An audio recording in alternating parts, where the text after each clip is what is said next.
अमरावती के Walgaon road Nagpuri gate चौक स्थित academic school की लाइब्रेरी में एक विशेष कार्यक्रम का आयोजन किया गया। सेवा सोसाइटी की ओर से आयोजित इस कार्यक्रम में राष्ट्रवादी कांग्रेस पार्टी अजीत गुट के नेता संजय खोड़के प्रमुखता से उपस्थित रहे। वहीं सेवा सोसाइटी के सेक्रेटरी शेख निजामुद्दीन ने उपस्थित विद्यार्थियों का मार्गदर्शन किया। इस मौके पर कार्यक्रम के मुख्य उद्घाटक के रूप में उपस्थित संजय खोड़के ने विद्यार्थियों को उच्च शिक्षण के लिए प्रोत्साहित किया और पश्चिमी क्षेत्र में शिक्षा के स्तर को बढ़ाने के लिए अपने द्वारा किए गए कार्यों के बारे में जानकारी दी। उन्होंने कहा कि शिक्षा ही एक ऐसा एकमात्र रास्ता है जिसके माध्यम से मनुष्य की तरक्की होती है। प्रमुख मार्गदर्शक के रूप में उपस्थित सेवा सोसाइटी के सेक्रेटरी शेख निजामुद्दीन ने विद्यार्थियों को बताया कि 12वीं के बाद क्या करना चाहिए, किस तरह के सब्जेक्ट पर करना चाहिए।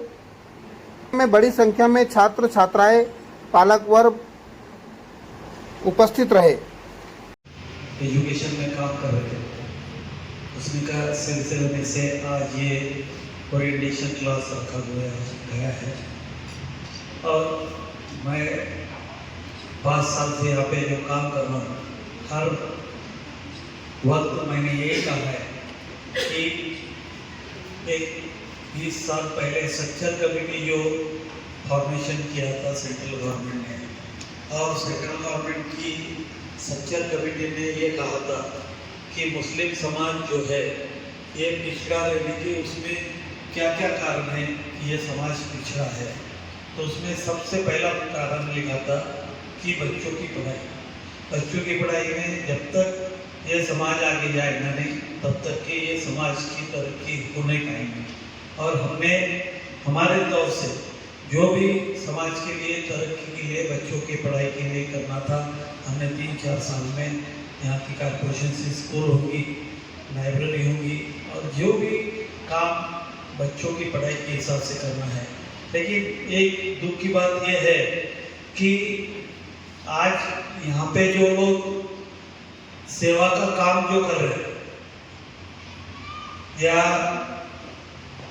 उसमें आगे जाके काम कर रहे हैं, वो बहुत ज़्यादा पढ़े लिखे नहीं है, बिजनेस वाले लोग हैं। लेकिन यहाँ पे बहुत से एडवोकेट्स हैं, बहुत से डॉक्टर्स हैं, बहुत से टीचर्स हैं।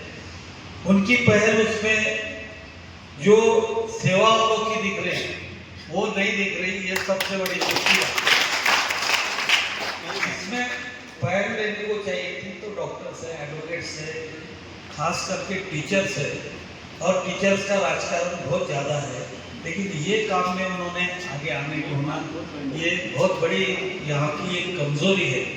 और इसमें सही मायने में अगर जितनी भी ऑर्गेनाइजेशन यहाँ पे काम करती है, शिक्षक की ऑर्गेनाइजेशन होगी, डॉक्टर्स की ऑर्गेनाइजेशन होगी और एजुकेशन में जो अच्छे आगे आए हुए, तो इन्होंने खुद होके एक कंबाइंड एसोसिएशन बनाना चाहिए।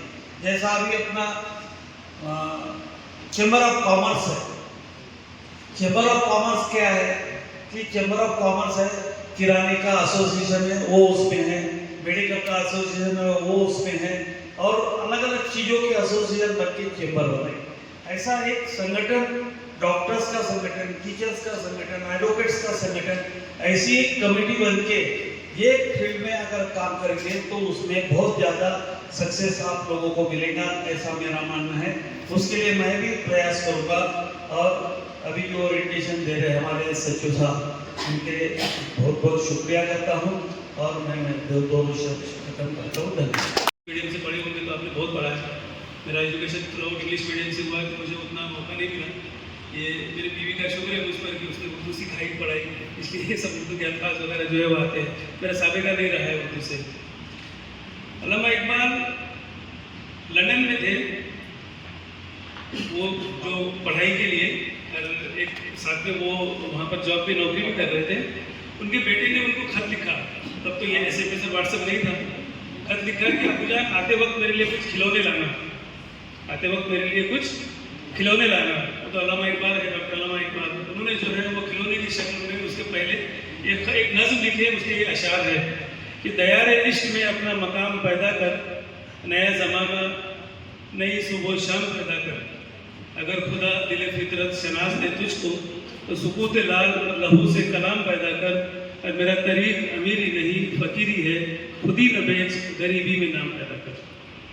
ये जज्बा जब तक हम पैदा नहीं करते, मेरी किसी बात पे तालियां नहीं बजाना, सिर्फ गौर से सुनो मेरी बात को। आज जो मुझे जिम्मेदारी दी गई है, मुझे आपको बताना है कि आपको पढ़ना चाहिए, और शायद बहुत ही पहली मरतबा आप सुन रहे होंगे कि पढ़ना चाहिए, ऐसा है? हमेशा ऐसे सुनते आ रहे पढ़ना चाहिए। मैं आपको बताऊंगा कि आपने क्यों पढ़ना चाहिए, और कोशिश करूंगा कि आपको पहली बार वो बात बताऊं शायद जो आप पहली बार सुनोगे कि आपको क्यों पढ़ना चाहिए। मैं दो चीज़ें कवर करूंगा कि आपको क्यों पढ़ना चाहिए, और उसके बाद में बताऊंगा कि आपने कैसे पढ़ना चाहिए। आप कोई शूटिंग मत करो बच्चे, जो है आप ध्यान दो, सिर्फ बात पर सुनो। आपको ये सारी चीज़ें जो है मैं कोशिश करूंगा कि इस तरह से बताऊं।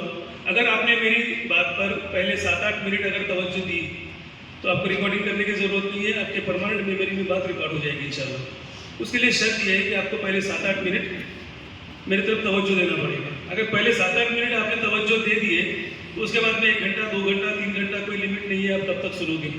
मैं बोलते हुए थकूंगा नहीं, आप सुनते हुए थकोगे नहीं। यहाँ पर जो मेज़बान है वो अपने को हटा लेंगे यहाँ से ज़रूर, इसलिए पहले 7-8 मिनट जो है ना गौर से सुनिए। दो चीज़ों पर मैं बात करूंगा कि आपको क्यों पढ़ना चाहिए और आपने कैसे पढ़ना चाहिए। उसके पहले जो मेरा काम है, जो मैं कर रहा हूँ, हम सब लोग जो कर रहे हैं, हमारे में थोड़ा सा जो छूटा हुआ तारुफ है, इन लोगों ने तारुफ दिए, छूटा हुआ तारुफ जो है ना मैं आपको बता रहा हूँ कि इस सेवा नाम के ऑर्गेनाइजेशन के तहत हम लोग बच्चों को पढ़ा रहे हैं, और सारी हम जो है वो गाइडेंस, मोटिवेशन, जो भी इमदाद है पढ़ने के लिए, जो सपोर्ट है, हम मदद नहीं बोलते, वो सपोर्ट है, जो सहारा जो है वो हम दे रहे हैं। इसके तहत पिछले 10 सालों में यवतमाल में जो हमने ये काम शुरू किए थे, आज अल्हम्दुलिल्लाह ये महाराष्ट्र के करीब 12 जिलों में होता है, और 20 से 25 जिलों में ये काम इंट्रोड्यूस्ड है, इवन महाराष्ट्र के बाहर भी इंट्रोड्यूस्ड है। हमारे साथ में 1000 से ज़्यादा लोग जुड़े हैं। अभी तक हमने 3 करोड़ रुपए से ज़्यादा बच्चों की पढ़ाई पर खर्च किया है।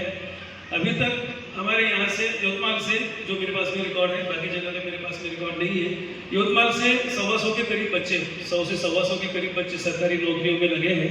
इसी साल जो जुलाई में हमारे यहाँ से जो कोचिंग क्लासेस की बैच है उसकी रिजल्ट आए, करीब 28 लड़के पुलिस कांस्टेबल लगे हैं। हमारे यहाँ से बच्चे कोर्ट में लगे हैं, नगर परिषद में लगे, जिला परिषद में लगे, इंजीनियरिंग में लगे, पीडब्ल्यूडी में लगे, प्राइवेट सेक्टर में लगे, गवर्नमेंट सेक्टर में लगे। इवन हमारे यहाँ से एक बच्चा IAS बना, 2 बच्चे अभी UPSC का इंटरव्यू दे रहे हैं, मेंस पास हुए हैं, इंटरव्यू दे रहे हैं। 80 के करीब बच्चे हैं जिनको हम UPSC के लिए तैयार कर रहे हैं। 150 से ज़्यादा बच्चे हैं जिनको हम MPSC के लिए तैयार कर रहे हैं। इसमें से बहुत सारे बच्चे नौकरियों में लगे भी हैं और पढ़ भी रहे हैं। और जो मेडिकल या जो प्रोफेशनल डिग्रीज है, प्रोफेशनल कोर्सेज हैं, अल्हम्दुलिल्लाह इसमें जो है वो सैकड़ों या उससे भी कई ज़्यादा बच्चे जो है वो कामयाब हुए, लग रहे हैं। ये फिगर अलबत्ता हम बहुत ज़्यादा बताते नहीं हैं, लेकिन चूंकि बच्चे हैं यहाँ पर, एक मोटिवेशन के लिए ये बात बताना पड़ता है। हमारा मकसद बच्चों को नौकरियों पे लगाना नहीं है, हमारा मकसद बच्चों को पढ़ाना है। क्योंकि हम ये मानते हैं कि अगर आपने पढ़ लिए, जैसा मैं बताऊंगा, तो नौकरी आपके लिए बहुत छोटी बात होगी। जैसा आपने पढ़ लिए, जैसा मैं बताऊंगा, उस मकसद के तहत, तो नौकरी आपके लिए जो है ना बहुत छोटा मकसद होगा। ये जो पहला तारुफ मैंने आपको बताया, ये बताने के पीछे का मकसद मेरा ये था कि आप ये जान लें कि आपको हम सिर्फ भाषण देने नहीं आए, हम आपके लिए वो तमाम असबाब, वो तमाम ज़रूरतें जो आपको पढ़कर एक अच्छा और काबिल इंसान बनने के लिए ज़रूरी है, आपको पढ़कर नौकरियों में जाकर अपना जो इनकम सोर्स है, जो स्टेबिलिटी है, वो करने के लिए ज़रूरी है, वो तमाम चीज़ें जो है वो हम आपके लिए मुहैया करते हैं। ये आपको मालूम हो, इसलिए ये चीज़ मैंने बताई। ठीक है, अब जो है मैं आपको बता रहा हूँ कि आपने पढ़ना क्यों चाहिए। आप में से यहाँ पर कितने बच्चे हैं जो कॉम्पिटिटिव एग्जाम्स का प्रिपेयर कर रहे हैं?